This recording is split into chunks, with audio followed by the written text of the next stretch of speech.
had a guy pull a Desert Eagle 50 caliber out on us.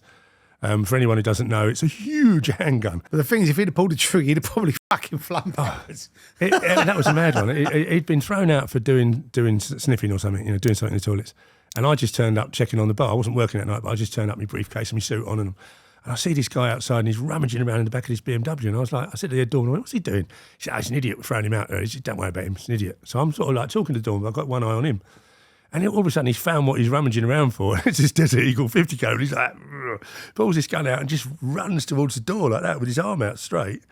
And I didn't really have time to think about it. So I've just run straight at him, and I've ducked under his arm and rugby tackled him, and I've smashed him into a parked car. And then I've spun him over and I've bashed his head on the car, and I've took the gun off of him, thrown the gun across the pavement, so at least it's out of the way. And luck could have it. Police car actually came around the corner as I was restraining him. Police car came around the corner and I've come over and said, "What are you doing?" I said, "There's a gun over there. There's a guy here." And then, all right, then boom, straight in the wagon and gone. Was there bullets in that gun? I can't actually remember. I'm not even sure if it might have been a replica. I'm not sure. Right. But I suppose you don't want to find out. But no, the funny thing, he never got a shot off. But the funny thing was, I sort of like, I turned, after I'd done that, and I got him restrained in the police car, I looked around and saw my doorman appearing around the door like this. They went, "You're mad." But it's when you get situations that are just dropped on you, you don't really have time to think. You just got to react. Yeah. And I suppose the standard reaction is like, you get the other way. You're more brave-hearted, aren't you? I'm just stupid, I think. I think it's what it is. I think, yeah, when I think back on it, I don't know if I do it now, I'd probably go, "Fuck that," but I don't know. It's, I had a couple of guys. You're the head doorman. I was just visiting the bar. Everything all right. But, I've had a few threats. I've had a couple of contracts taken out on me, which were really scary, because that guy was just angry and wanted to pull a gun out and show off. Right. But when you get someone who's actually took the time and trouble to travel to your house to shoot you, right, then that's more serious, And that happened to me in 1990. That was very scary. But I managed to get away. They were never actually caught for it. But I have a fairly good idea who they were, and I had it on fairly good authority that one of them shot himself in the head playing Russian roulette. Well, that's clever. So that's half the odds. But what was that? What was that over? That was just over working on the doors. We had some guys in from London. They were VIPs. I knew one of them, didn't know his mate, and they got in, VIP'd. But on this particular very busy night, and if you went out to the club, you had to get a stamp on your hand. Yeah. And this fellow was off his nut on a bit of charge or something, so he didn't get a stamp, he just walked out the door. Then he's gone, it was on 2 levels, this place, so it had entrances downstairs and upstairs. Yeah. And this guy went to come in another entrance or downstairs door, which is really a fire exit. Right.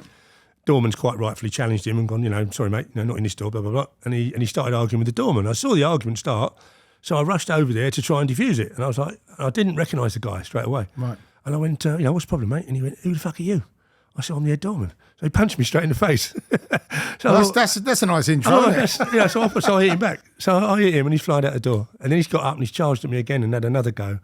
And then I picked him up and I threw him across the pavement. But where I threw him, it broke his ankle. Right. And then he hobbled back and told me I was dead. And it just, and then his mate come down and I think I ended up toe punting him in the stomach because he was right in my face. And he knocked him on the floor and he didn't have much to say after that. But then I realised who he was. And he was with the guys who'd come down from London. They were naughty people, apparently. And, a few months later, they waited till bonfire night when all the bangers and, what's names are going off, so a few gunshots wouldn't be noticed, really, amongst it all. Wow. And, 2 guys outside my house on where I still live now. And, they just come running across the road with a 9mm, just opened up on me. Wow. It was very, very, very scary. I was lucky to get away.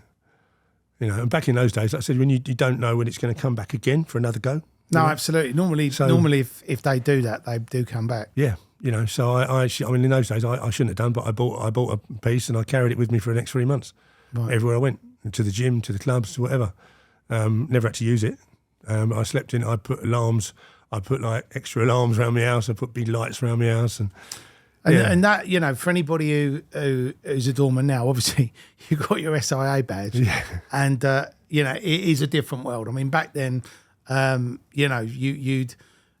was so complex. Like when we was doing the rapes, you'd throw the wrong person out, or you'd bash up the wrong person, and then you'd have a load of fucking aggro. But that was just what went with the territory. But that, I mean that. But boy, did you like get out of the car and then see him, or was you coming out of the house? I came out of the house. The weird thing was, I think they were.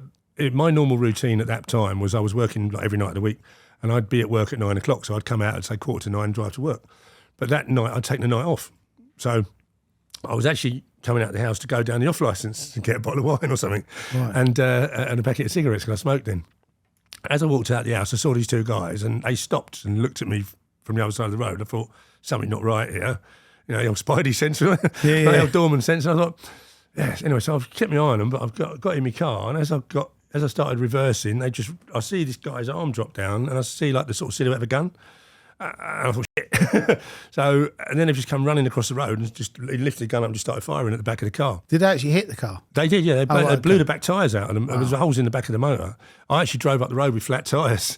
Actually went to the off licence, and I'm running. Get your wine, and I've got my wine on my bags. Have you bottle of wine? I'm going to come back for you. I got my wine on my bags, and I went, phone the police, I've been shot at. And he went, what? I've been shot at, phone the police. So then I drove back to my house. It's only like about 500 metres up the road. I drove back to my house, and one of my neighbours was out there picking up 9mm shell casings, putting them in a tissue. Wow. And it was pretty hairy. But then, that only made the police think I was involved in some sort of really big crime or something, which I wasn't. I was a doorman. You know, and I knew what it was over, but there was no point giving this name to them because they're going to, knock on someone's door and go, did you try to shoot him? It just sounds mad saying it. So someone's tried to assassinate you. Twice. Somebody's tried to shoot, then blow you away with a fucking shotgun. Yeah. So that's two assassination attempts. Yeah. And was there any more? Or was that? Yeah, just a few more. Do